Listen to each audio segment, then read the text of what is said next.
여러분 반갑습니다. 각 가정에서 삶의 현장에서 유튜브로 함께 예배드리신 우리 연결고리 가족 여러분, 또 미리 예약을 하시고 아주 어려운 치열한 경쟁을 뚫고 현장 예배에 오신 여러분 모두를 사랑하고 축복합니다. 오늘도 하나님의 크신 은혜와 축복이 여러분 모두에게 함께 하시기를 원합니다. 여러분 그동안 건강하게 잘 지내고 계셨죠? 참 많이 보고 싶고요. 정말 그립습니다.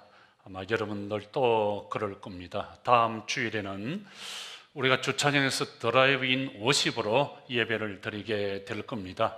비가 안 올 경우에 우리가 주차장에서 예배를 드리게 되는데, 비가 올 경우에는 오늘처럼 이렇게 온라인 예배를 드리게 될 것입니다. 여러분 잘 아시는 대로 우리가 드리는 주차장 예배는 자동차 안에서 드리는 가장 안전하고 또 행복한 예배입니다. 그러니 조금 더 걱정하지 마시고 여러분 우리 다 함께 기쁨으로 행복하게 참여할 수 있기를 바랍니다.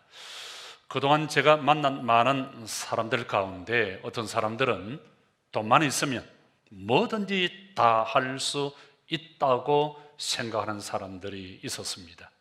참 위험한 생각이죠. 심지어 그 어떤 것도, 행복도 돈만 있으면 다 살 수 있다고 생각하는 사람들이 있었습니다.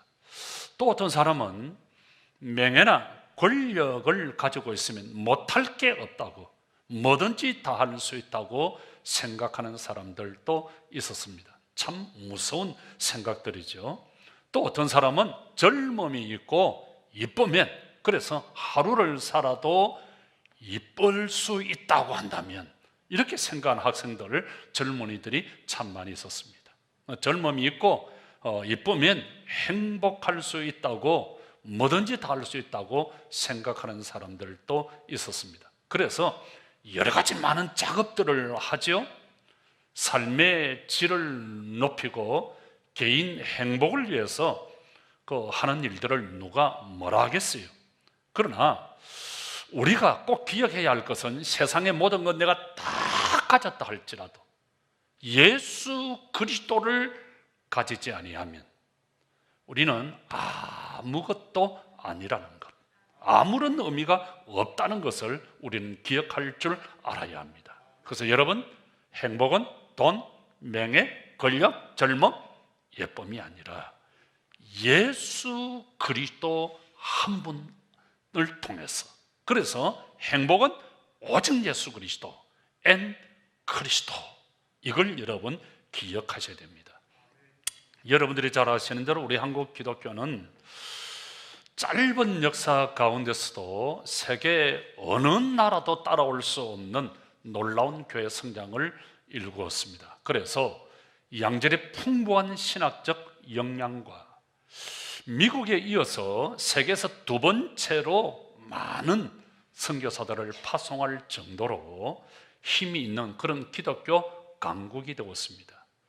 그런데 거기에 비해서 우리의 신앙은 대단히 추상적이고 또 관념적일 때가 많이 있다고 하는 것입니다. 하나님을 조그만리 장천 높은 곳에 올려놓고요, 우리를 감시하고 감독하고 심판하시는 하나님으로, 그래서 우리가 뭘 하다가 조금만 잘못하면 이놈 하고 무섭게 야단치시고 책망하고 혼내키시는, 벌 주시는 하나님으로 생각할 때가 참 많이 있습니다. 그래서 나도 모르게 우리가 교회 생활을 하면서 하나님을 믿으면서 많이 위축되어져 있어요. 많이 경직된 채로 우리가 교회 생활을 하고 있습니다.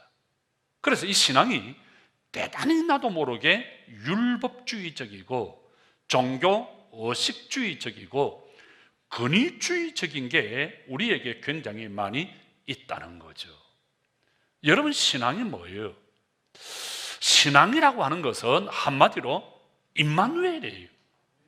나와 함께 하시기 위해서 오신 하나님을, 예수님을, 나와 함께 하시는 성령님과 함께 기쁨으로 즐겁게 행복하게 주님과 함께 살아가는 거잖아요. 그게 신앙이에요. 그런데 하나님은 하나님, 나는 나, 그렇게 하나님과 우리가 완전히 동떨어져서 살아갈 때가 너무 많아요. 그래서 실제 우리의 생활 속에서 신앙의 능력이 없는 거예요. 정말 힘들고 어려울 때, 신앙이 정말 필요하고 나타나야 할 때 신앙의 능력이 없어요. 신앙의 어떤 능력을 발휘해야 되는데 환경과 형편을 극복해야 하는데 그 믿음으로 믿음이 없는 거예요. 아무런 영향력을 발휘하지 못할 때가 너무 많아요. 그래서 하나님을 믿는 사람은 많은데 그 신앙의 다분히 관념적이고 개념적일 때가 너무 많습니다. 이것이 오늘 우리의 문제라고 하는 거죠. 이제 나이가 내가 좀 들었으니 이것저것 다 해볼 것 다 해봤으니 이제 신앙생활을 좀 하면서 위로도 받고 좀 마음의 평안을, 안정을 누려볼까? 그냥 믿는 것으로, 그냥 교회에 소속된 것으로 이런 정도의 신앙으로 보일 때가 너무 많다는 거예요. 그러다 보니까 감정에 너무 예민한 거예요. 조금만 수틀리면 어떤 피로, 욕구, 충족이 되어지지 아니하면 너무 쉽게 신앙을 떠나버려요. 너무 쉽게 돌아서고요. 이것이 오늘 우리의 문제라는 거죠. 며칠 전 어떤 목사님으로부터 전화가 한 통 왔습니다. 목사님, 우리 교회 믿음이 아주 좋은 권사님 한 분이 자살을 했는데 이걸 어떻게 하면 좋아요? 하는 거예요. 믿음이 아주 좋은 권사님이에요. 50대 젊은 권사님이십니다. 교회 봉사를, 충성을 참 많이 하시는 그런 권사님. 교회 다양한 사람들로부터 인정을 받고 있는 참 귀한 권사님이에요.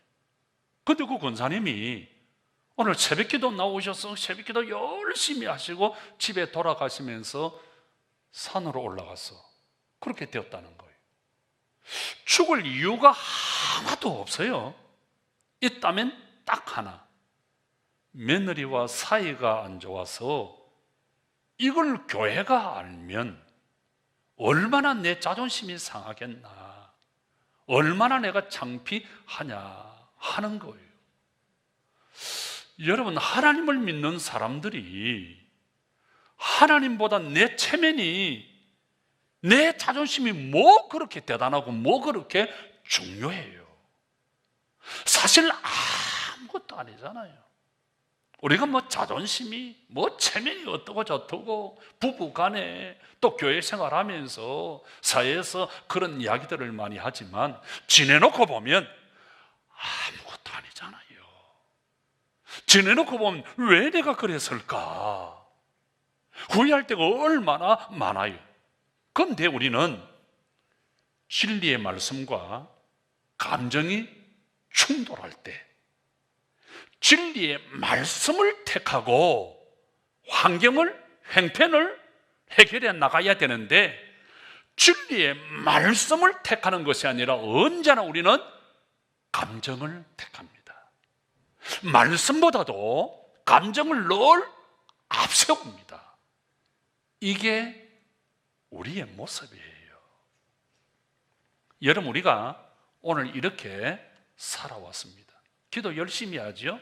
눈물 쭉쭉 흘리면서 찬양하죠. 주여 주여 큰 소리 치죠. 그러나 말씀과 감정이 딱 충돌할 때 언제나 우리는 감정을 택한다고 하는 거예요. 그러니까 실제 상황에서 우리의 믿음에 아무 힘이 없는 거예요. 능력이 없어요. 내가 믿는 사람인지 아니 믿는 사람인지 헷갈릴 때가 많아요. 내가 구원을 받았는지 8원을 받았는지 1원을 받았는지 헷갈릴 때가 너무 많고요. 아무 의욕도 없고 살고 싶지 않을 때도 있고 헤어지고 싶을 때도 있고 죽고 싶을 때도 있는 거예요. 여러분, 지금 제가 누구 이야기를 하고 있죠? 예, 내 이야기를 하고 있는 거예요. 내 이야기를 하고 있는 거예요. 여러분, 우리가 믿는다고 큰 소리를 치지만 하나님을 믿는 믿음보다도 내 체면과 자존심이 하나님보다도 더 크고 더 중요하고 더 앞설 때가 너무 많이 있다고 하는 거예요. 이것이 오늘 우리의 문제예요. 그래서 이런 신앙을 개념적인 신앙, 관념적인 신앙이라 그렇게 제가 정리를 하는 거예요. 사람들이 볼 땐 믿음이 대단한 것 같죠. 교회에서 그 수많은 사람들로부터 인정을 받아서 집사님이 되고 장로님도 되고 권사님도 되었는데, 그런데 세상에서는 아무 힘이 없어요. 능력이 없어요. 개념적인 신앙에 불과하다는 거죠. 오늘 이것이 우리 한국교회의 문제라는 거예요. 여러분, 신앙은 직분은 사치가 아니에요. 액세서리가 아니에요. 신앙은 대단히 구체적이고 실제적인 거예요. 제가 미국에서 공부하면서 사도행전을 보면서 너무 놀란 거 있죠. 제가 대단히 개념적이고 관념적인 추상적인 행위상학적인 그런 믿음을 가지고 있었습니다. 대단히 율법주의적이고요, 종교, 의식 그런 생각들을 많이 가지고 있었어요. 그런데 사도행전을 보면서 이게 아니네. 신앙은 대단히 구체적이고 대단히 실제적이고 철저한 거더라고요. 삶이더라고요. 생활이더라고요. 자, 오늘 여러분 본문을 한번 볼까요? 1절입니다. 어떻게 오늘 본문이 시작을 합니까? 그러므로 우리가 믿음으로 의롭다 하심을 받았으니. 자, 잘 보셔야 됩니다. 우리가 믿음으로 의롭다. 뭐죠? 믿음으로 구원받았다. 행위 아닙니다. 믿음으로. 늘 우리는 이거 알고 있으면서도 아니야, 믿음 플러스 행위야, 이 생각하는데 오직 믿음이에요. 믿음으로 의롭다, 믿음으로 구원받았으니 그러므로 우리 주 예수 그리스도로 말미암아. 누구? 돈 아니에요. 명예 권력 아니에요. 예수 그리스도로 말미암아 하나님과 화평을 누리자 그랬어요. 자, 중요한 구절을 잡아야 됩니다. 중요한 구절이 어디죠? 마지막 절. 하나님과 화평을 누리자. 하나님과 함께 화평을 누리라, 이 말이에요. 여러분, 우리가 하나님을 믿으면 하나님께서 우리에게 주시는 선물이 하나 있습니다. 그게 뭔 줄 아세요? 화평이에요. 화평. 여러분, 이 세상에서 우리 인간에게 있어서 가장 필요하고 좋은 것이 있다고 한다면 그게 뭘까요? 많은 사람들은 이런저런 이야기들을 많이 하지만 그게 화평이에요. 여기서 아멘이 터지지 아니하면 이거 보통 문제가 아니에요. 여러분, 이 세상에서 좋은 것, 귀한 것 참 많이 있죠? 여러분들은 뭐가 제일 좋아요? 뭐니 해도 돈이지. 여러분들이 예수님이 어떻고 해도 여러분 중심에는 돈. 돈이 좋죠. 저도 돈이 좋아요. 집 좋죠. 옷도 좋고 가구, 행복한 가구들. 우리 이병건 장로님, 여러분 가구를 좋아해야 우리 이병건 장로님이 많이 팔릴 거예요. 커피 좋잖아요. 그래야 우리 커피 선물, 카페 선물도 장사가 될 거 아니에요. 다 좋아요. 또 어떤 사람은 권력이 좋고 명예가 제일 좋다고 생각을 하는 사람들이 너무 많아요.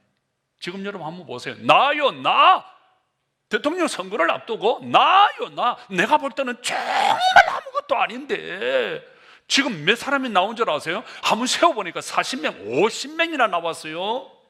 내가 대통령이 되겠다고 하는, 이야, 엄청난 일인데, 동네 이장도 내가 해보니까 유엘리에서 이거 아무나 하는 게 아닌데 대통령을 하겠다고 40명, 50명이 지금 나왔어요. 하기에 어떤 사람 대통령 하는 거 보니까 너무 쉬운 거예요. 이거 아무나 하겠다 싶어서 그런지 너도 나도 대통령 하겠다는 거예요. 내가 볼 때는 여러 가지 조건과 자격을 갖춘 사람은 딱 한 사람밖에 없어요. 박다루라고 여러분 아시는지 모르지만 얼마 안 있으면 아마 또 출마 선언을 하게 되겠죠. 한 사람밖에 없는데 너도 나도 대통령 하겠다고 나서는 거예요. 또 뭐가 여러분 좋죠? 아름다운 자연 얼마나 좋아요. 하나님이 창조하신 이 세상을 보면 얼마나 좋나요? 또 뭐가 좋아요? 여러분, 은혜 받으면 다른 것 아니에요. 은혜 받으면 사람이 좋아요. 사람이. 그 사람인데 사람이 다르게 보여요. 그 자연인데 다르게 보여요. 왜? 하나님이 창조하신 자연이니까, 하나님의 형상으로 지음받은 사람이니까 다르게 보여요. 다르게 보여. 꽃보다 당신. 사람이 그렇게 좋고요. 여러분, 미운 사람 있나요? 은혜 못 받아서 그래요. 은혜 받으면, 하나님 만나면, 성령 받으면 꽃보다 당신이 더 좋아. 사람이 그렇게 좋은 거예요. 성령 받으면 다른 거 아니에요. 사람이 좋아요. 사람이. 자연이 좋아요. 근데 뭐니 해도요, 화평만큼 좋은 것, 귀한 것은 이 세상에 없는 줄 믿으시기 바랍니다. 여러분, 가정이 참 좋죠. 가족이 있고 귀엽고 사랑스러운 그 자녀들이 있고 좋으신 부모님들이 있고 집이 있고 쉴 수 있는, 쓸 수 있는 그 돈이 있고 타고 다니는 차도 있고 먹을 수 있는 음식이 있고 쉴 수 있는 공간, 가정이 있다는 것 얼마나 아름답고 좋아요.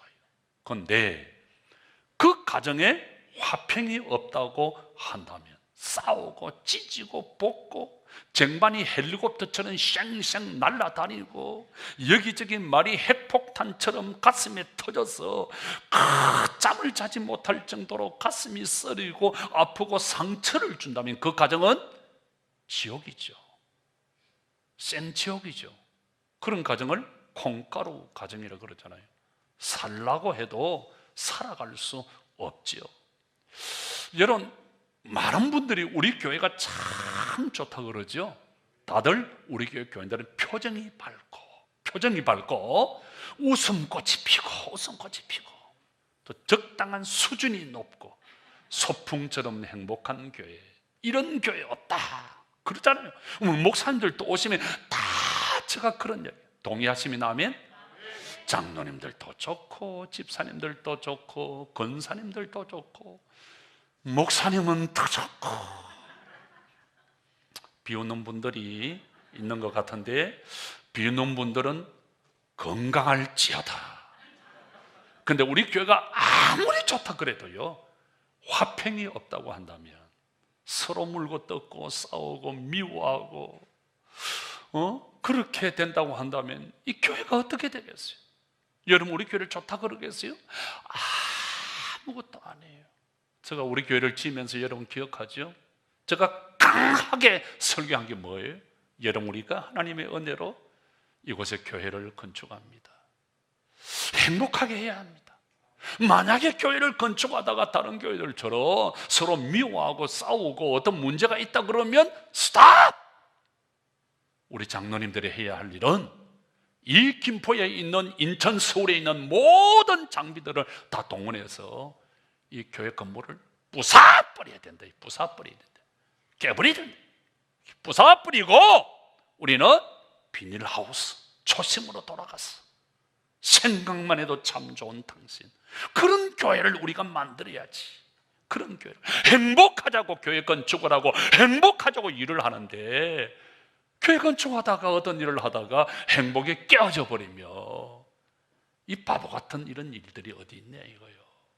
이런 기억하죠? 여러분, 행복해야 돼. 화평이 없으면 가정도 개도 나라도 마찬가지. 동해물과 백두산이 마르고 닳도록 하나님이 보호하사 우리나라 만세하면서 뇌국가를 부르고 태극기를 흔들어 제쳐 사도 화평이 없으면 아무것도 안 해. 여러분, 아프가니스탄 사태를 보고 계시죠?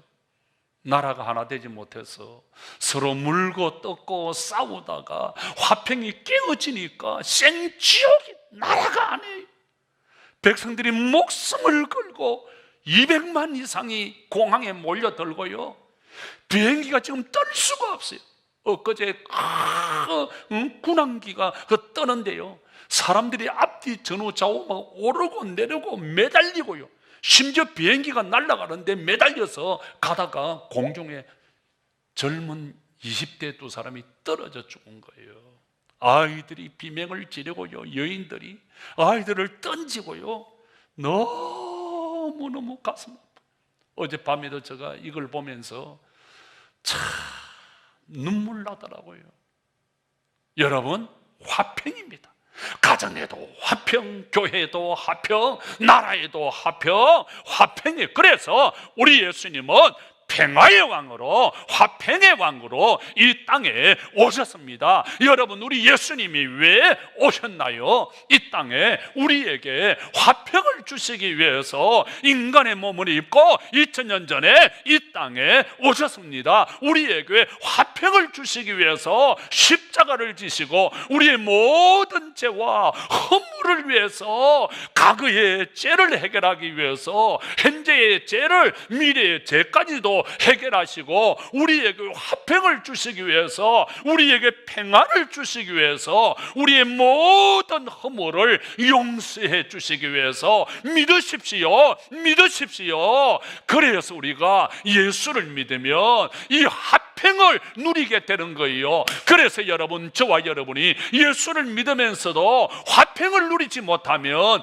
이 사람만큼 바보 같은 사람 없어요. 정말 어리석고 미련한 사람이에요. 예수를 잘못 믿는 거예요. 여러분, 예수를 믿으면서도 화평이 없으면, 살로 에이레인의 하나님의 나라 행복이 없으면, 화평이 없으면 예수를 잘못 믿는 거예요.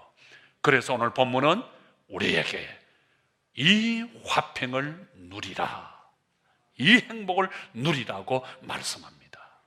그런데 우리가 이 화평을 누리려고 하면 먼저 우선되어야 하는 것이 있어요.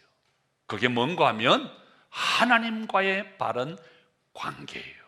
하나님과 바르게 연결되어져 있어야 돼요. 하나님과 바른 관계가 될 때 사람과의 관계도, 물질과의 관계도, 모든 범사가 회복되는 줄 믿습니다. 그래서 요한 3서 2장 2절, 내 영혼이 잘됨 같이 내가 범사에 잘되고 강건하기를 원하노라. 여러분, 누가복음 15장에 보면 우리가 잘 아는 유명한 비유가 하나 있죠. 탕자 비유. 어느 날 탕자가 욱해서, 말씀이 앞서야 되는데 감정이 앞선 거예요. 감정이 앞서서 아버지 곁을 떠난 거예요. 잘 살 줄 알았죠. 잘 나갈 줄 알았죠. 행복할 줄 알았죠. 그런데 집 떠나면 무슨 고생? 개고생이라고. 행복 끝, 불행 시작. 그때부터 얼마나 고생합니까? 말로 다 못할 고생을 합니다. 그 돼지 인생이 됩니다. 짐승처럼 살아갑니다. 결국 탕자가 아버지의 집으로 돌아오잖아요. 그런데 중요한 것은 아버지와의 관계가 회복되면서부터 모든 관계가 회복이 되고 모든 문제가 풀렸다고 하는 겁니다. 아버지는 냄새나는 아들을 탁 모욕시켜 줍니다. 새 옷을 갈아입히고요, 손에 가락지를 끼우고 발에 신을 신기고 온 동네 유헬리, 동네 마이크에 동민 여러분, 동민 여러분 이장입니다. 동민 여러분 이장입니다. 오늘 큰 잔치를 벌입니다. 죽었던 내 아들이 돌아왔어요. 돌아왔어요. 큰 잔치를 벌입니다. 아버지와의 관계가 회복되면서, 아버지와 연결되면서 모든 사람과의 관계가, 모든 물질 관계가 해결된 줄 믿습니다. 그래서 오늘 1절에 하나님과 함께 화평을 누리라, 그렇게 했습니다. 이 화평을 누리라는 말은 아폴라오시스라고 하는 말인데, 이 말 속에는 몇 가지 뜻이 포함되어 있어요. 첫째, 즐긴다, 기뻐한다, 향락한다, 행복한다는 이런 말이에요. 여러분, 이 화평이라고 하는 말은 그냥 내가 품고 간직하는 게 아니에요. 즐기는 것이요, 행복해 하는 거예요. 그래야 이 화평이 가치가 있는 거예요. 자, 예를 들어서 좋은 집을 가지고 있고, 좋은 자동차를 가지고 있고, 좋은 옷을 가지고 있으면 내가 어떻게 해야 되죠? 처박아 놔야 됩니까? 잘났지 해야 될 거 아니에요. 타고 다니면서 좋은 집 사서, 좋은 자동차 있어, 좋은 옷 있어, 해야 될 거 아니에요. 다시 말하면 타야 되고 즐거워야 되고 누려야 될 거 아니에요. 그래야 가치가 있을 거 아니에요. 여러분, 차 타지 않고 가만히 두면요, 그 차 폐차돼요. 여러분, 집도요, 사람이 살아야 자꾸 이렇게 집이 깨끗해지고 좋아지지, 가만히 두면요 어느 날 기곡산장이 됩니다. 기곡산장이. 자, 나에게 100억이 있습니다. 뭐 끔찍도 안 하시는데 200억이 있습니다. 그래도 꼼짝을 하시는데 300억이 있어요. 여러분, 100억, 200억, 300억 있으면 뭐합니까? 쓸 줄은 모르고, 즐길 줄은 모르고, 베풀 줄은 모르는데 갖고만 있으면 뭐예요? 아무 소용이 없어요. 그 휴지 조각이에요. 지난 목요일 아침 운동을 하는데요, 멋진 뉴스가 하나 딱 올라오대요. 007의 제임스 본드, 아주 멋진 말을 했어요. 내 철학은 돈을 쓰거나 기부하는 것이다. 내 철학은 돈은 쓰고 기부해야 된다. 오우, 멋진 이야기예요. 그 또 뭐라는 줄 아세요? 나는 절대로 자녀들에게 돈을 물려주지 않는다. 이 아멘 하는 분은 돈이 없는 분들이에요. 없으니까 뭐 주거나 말거나 하지만 있는 사람은 그래도 한번 보잖아요. 어떤 분이 천국 문 앞에서 베드로를 붙들고 하소연을 막 합니다. 베드로 선생님 너무나 억울합니다. 무엇이 그리 억울하시오? 아니, 하나님께서 돈을 벌도록 해주셨으면 그 돈을 쓸 수 있는 시간을 주셔야지. 그 많은 돈 한 푼도 쓰지 못하고 내가 왔잖아요. 나 억울해서 못 죽어요. 나 죽으면 안 돼요. 그러자 하나님께서 난 너에게 돈 쓸 시간을 충분히 주었다. 근데 네가 모르고, 아니 알면서도 모르는 척 그냥 무시해버렸어. 첫째, 아니 하나님은 언제 나에게 돈 쓸 시간을 주셨나요? 나는 너에게 3번이나 알려주었는데 너는 무시했어. 첫째, 너의 머리에 흰 머리카락이 하나 둘 나올 때. 두 번째, 너의 시력이 나빠질 때. 세 번째, 너의 체력이 옛날 같지 않을 때. 여러분, 흰 머리가 하나 둘 삐끗 나와요? 얼마 안 남았어요. 빨리 돈 쓰세요. 여러분, 앞이 잘 안 보이고 떡보기를 써야 돼요? 얼마 안 남았어요. 체력이 옛날 같지 않아요? 온몸에 삭신이 좀 이렇게 쑤시고 옛날 같지 않아요? 피곤이 빨리 와요? 얼마 안 남았어요. 빨리 돈 썼어요. 여러분, 사람은 내가 가진 돈이 내 돈이라고 생각합니다. 그건 미안하지만 내 돈이 아니에요. 여러분, 내 돈이 뭐죠? 내가 살아 있는 동안 쓴 돈이 내 재산이에요.